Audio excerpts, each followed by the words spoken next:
carnival was instituted at the end of the 11th century and has continued for 700 years, almost without interruption. All the world repairs to Venice, Evelyn said in the 17th century, to see the folly and the madness of the carnival.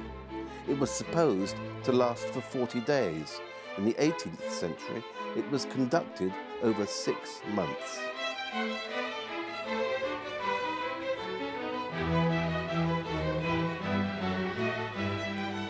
There were masked parties and masked balls.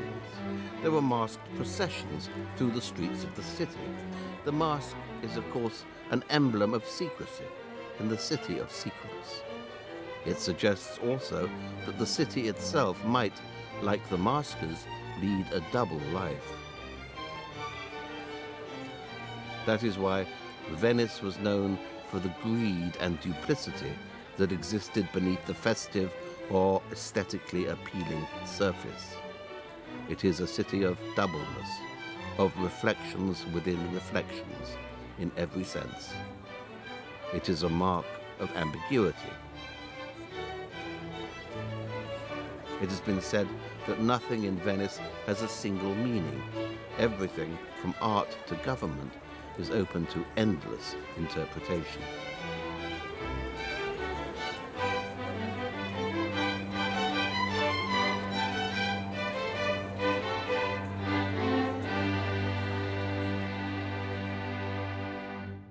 They are still making masks in Venice, but few are as expertly produced as those from the workshop of Guarino Lovato.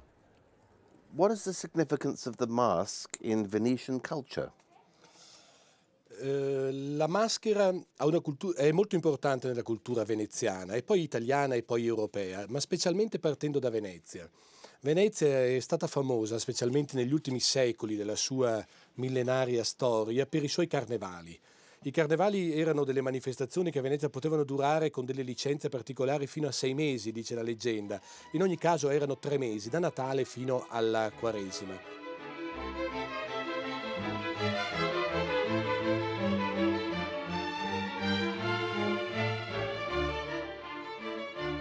I carnevali erano dei momenti di grande libertà e di grande spettacolo.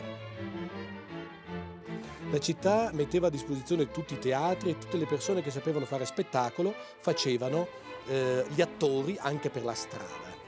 Questa era la cosa importante, avendo Venezia delle strade, come vedete, come sapete, che sono le piccole piazze, i piccoli palcoscenici di questa città, lì il teatro si viveva tutti i giorni e la gente era mascherata. Perché la maschera era l'unico oggetto che si poteva usare durante il carnevale in tutta la cultura europea, anche in Inghilterra, per nascondersi e per giocare. Era l'ultima traccia rimasta dell'antica commedia greco-romana che la Chiesa aveva abolito durante il millennio medievale e pre-rinascimentale. By the 18th century, at the very latest, the masks had become indispensable. During the 6 months of carnival, everyone in the city wore them. The rich and the poor, the shopkeepers and the priests, the magistrates and the prostitutes. The priests were, in fact, denounced by their parish if they did not wear a mask in public. The dignitaries of the city wore them in public ceremonies and processions.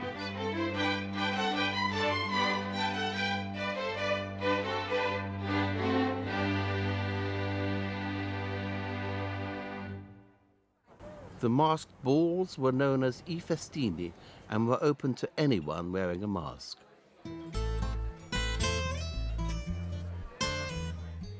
Their location was marked by a lantern garlanded with flowers. There could be heard the music of the cello and the spinet, and the guests danced the minuet and the gavotte. The kind owners of the house would then go among their guests and demand their fees. Nothing was free in Venice.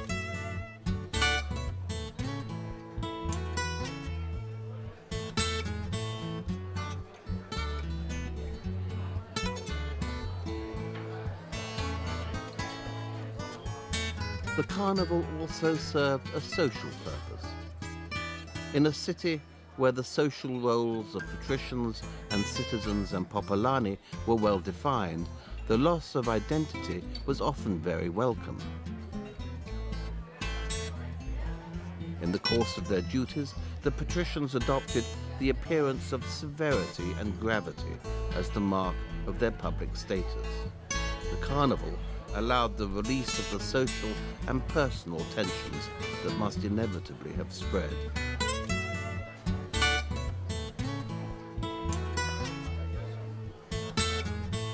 It might be said, in fact, that the carnival stabilized the people and the institutions of Venice.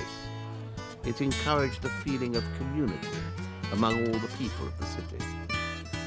It afforded a glimpse of the eternal principles of brotherhood and equality. Indeed, it was a reminder of the presumed original equality of the Venetian people when they first sought refuge in the lagoons.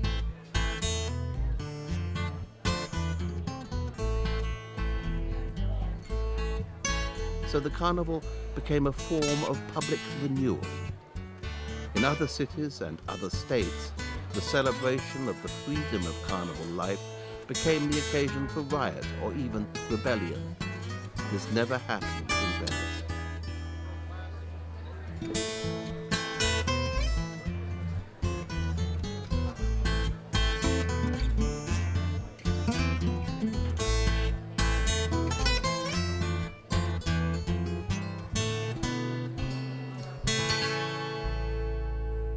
In the middle of the 17th century, John Evelyn described the carnival as the resort of universal madness, with women, men, and persons of all conditions disguising themselves with antique dress, extravagant music, and 1,000 gambols. But Sir Henry Wotton believed that there was method in the madness. He believed that carnival was a way of diverting men from talking of greater matters. Another English observer believed that the promotion of pleasure and even of vice was one of the main hinges of the Venetian government. But the festivity was directed at strangers as well as natives. It was a curious spectacle. There were assignations, there were betrayals, there was spontaneous sex behind doors and in the corners of alleys. One Venetian described how women of every condition, married, maid or widow, mingle freely with professional harlots, for the mask levels all distinctions, and there is no filth they do not practice publicly with their paramours, young and old. It encouraged trade, of course, and the carnival supported 7 theatres, 200 restaurants, and innumerable gaming houses. But the show of joy was also a show of strength, an illusion designed to emphasize the wealth, the independence, and the impregnability of the city. The carnival was also the home of incessant gambling. At the end of the 12th century, the first gaming tables in Europe were established by Niccolò Baratieri. They were his reward for erecting the 2 columns of the Piazzetta, and his tables were placed between them. But the oddest monument to this addictive aspect of carnival is to be found back where we began. The church of San Moise contains a grave that is now seldom visited, although its occupant was once one of the most notorious men in Europe. Here lies John Law, gambler, banker, and statistician. It was he who purchased the Mississippi Company in 1717 and, by wildly overestimating the wealth of Louisiana, became directly responsible for the trading frenzy and collapse that has become known as the South Sea Bubble. It has the honor of being the first stock market crash in history.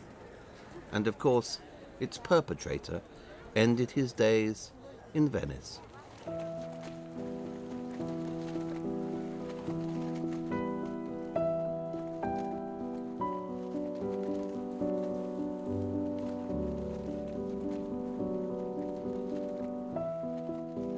Carnival is just one example that Venice still exerts some strange power over the imagination. So Venice is, in part, a dream city, an unreal city. It invented itself out of mud and rock in the middle of a lagoon and rose in theatrical splendor, mocking nature and the natural world. It invented myths and legends about itself. It obeyed its own laws of growth and change in defiance of the rest of the world. Every aspect of Venetian life and culture reflects the whole. It is still of a piece. It is still a rich and richly endowed city.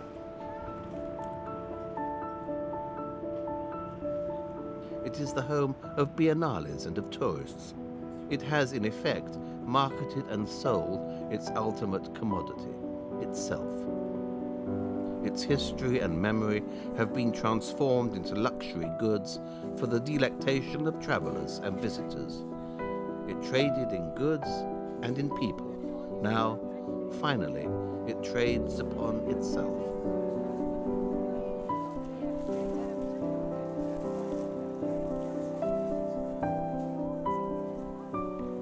Venice has reached its apotheosis.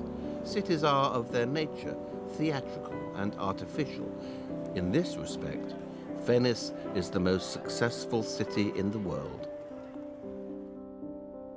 Yet this artifice sits uneasily with its permanent residents. Count Girolamo Marcello, whose family has supplied two of the city's doges down the centuries, mourns the loss of the city he knew as a child. La mia famiglia dunque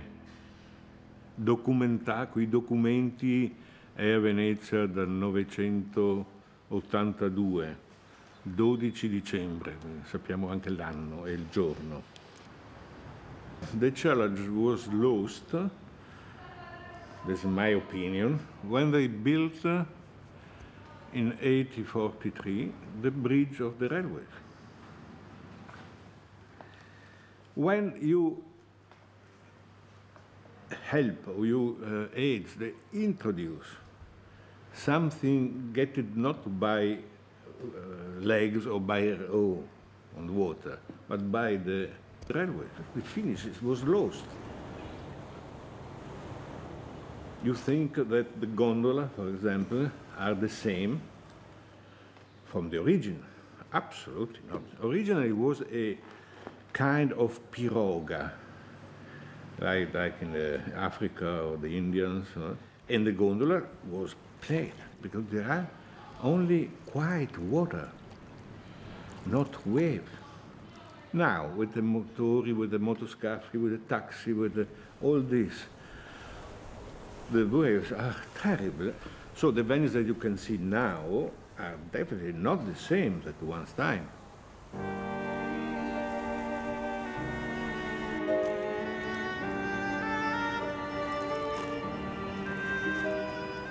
Count Marcello may lament the coming of the railway and the water taxes, which wholly altered the life of this most serene city, but the Venice Imperil Fund has noticed an even more fundamental change since the Great Flood of 1966.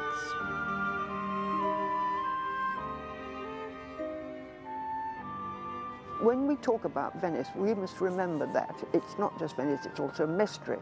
Mestre is the other end of the causeway, as you know. And 2/3 of the population of the municipality of Venice live in Mestre. So here there's only about 64,000, and there's about 180,000, I think, probably now. And so the Comune is always aware of the seeping away of the original Venetians because of the cost of living, more and more hotels, more and more residences, if you like, you know, for visitors.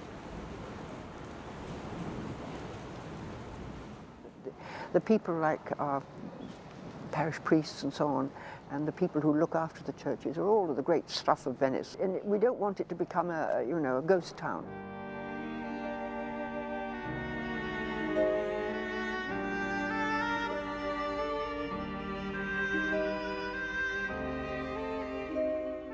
Those who remain debate the replacement of real Venetians by tourists, the so-called Disneyfication of Venice, endlessly.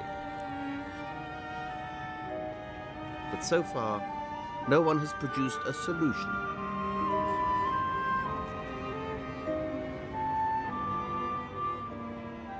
Do you think Venice has a viable future, looking ahead 50, 100 years? How do you see it then? First, I don't like the attitude when they say, that's typical example of death in Venice, that kind of romantic point of view about the city, because we're still alive, so some people live here. I don't like to say this, but it's like a big museum, so we have to take care about numbers of people come inside every day. In the middle of July, it's unbelievable how many people come in the town, and you don't have any control. Even to walk in a little simple street, it's a big problem. So I think one day we're gonna do something like to organize like the entrance of the Louvre, You decide which pavilion you want to see, but we have to know early, like make a reservation, whatever. Last year we had 20 million of tourists in 1 year. Yeah. So it's a little bit too much. It's not the place that I knew when I first came. Sarah Quill, the photographer and author, first came to Venice 40 years ago. When you start out on a project, particularly if you're freelance, there comes a point where you can only go on doing it. And having got so far with that, and having taken so many photographs and trying to put them into an archive and catalogue them, it seems to me that one has to simply go on doing it and try and improve on it. Then, of course, the technology changed and everything becomes digital, so you start having to do your work all over again. It has a great many problems. One can't stop loving it, but it's perhaps not such a pleasant place to be in as it was once.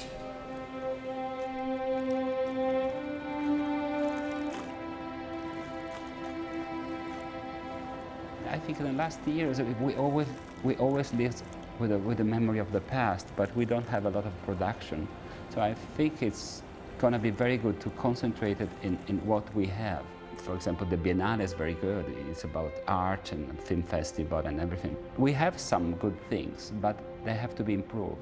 And I think this future of Venice is only, from my point of view, maybe because I work in that kind of things, could be only a cultural city.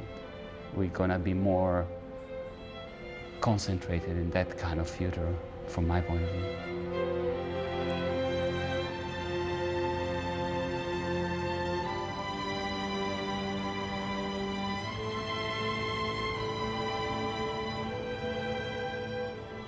Despite Count Marcello's reservations, Venice Imperil's concern about depopulation, and Toto Rossi's fears about tourism, Venice endures. It will always endure, in myth as well as in history.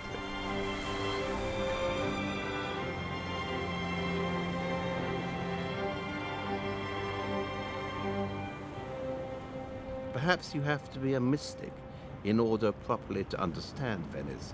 It has a spiritual as well as a substantial presence. And it is a token of survival through time. It is filled with associations and with meanings that go back more than 1,500 years. It is the embodiment of the needs and fears of a community that survived in the face of almost insurmountable problems.